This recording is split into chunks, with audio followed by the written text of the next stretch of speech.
मुख्यमंत्री माझी लाडकी बहीण योजनेचे पैसे बँकेत जमा होत असल्याचे समजताच पेण तालुक्यातील महिलांनी बँकेला घेराव घालत गर्दी केल्याचे चित्र पाहायला मिळत आहे। स्वातंत्र्य दिनी 15 ऑगस्ट रोजी काही मोजक्याच महिलांच्या खात्यात पैसे जमा झाल्यानंतर बाकी महिलांनी देखील चौकशी करायला सुरुवात केली आहे, तर काहींनी अजूनही अर्ज भरलेला नसल्याने त्या महिलांची देखील धावपळ सुरू झाल्याचे दिसत आहे।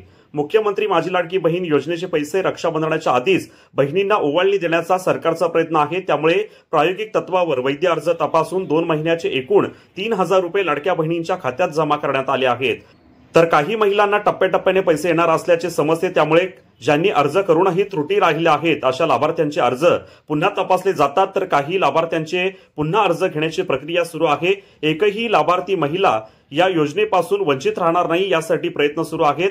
विशेष म्हणजे महिलांच्या खात्यात पैसे जमा होऊ लागल्याने या योजनेला गांभीर्याने न घेतलेल्या भगिनींची धावाधाव सुरू झाली आहे, तर ज्या महिलांच्या खात्यात लाभाची रक्कम जमा झाली आहे अशा महिला मात्र भलत्याच खुश झाल्यात। अशाच ताज्या अपडेट्स मिळवण्यासाठी आपल्या रंग मराठी न्यूज चॅनेलला सबस्क्राइब करा आणि बाजूच्या बेल आयकॉनवरती क्लिक करा। धन्यवाद।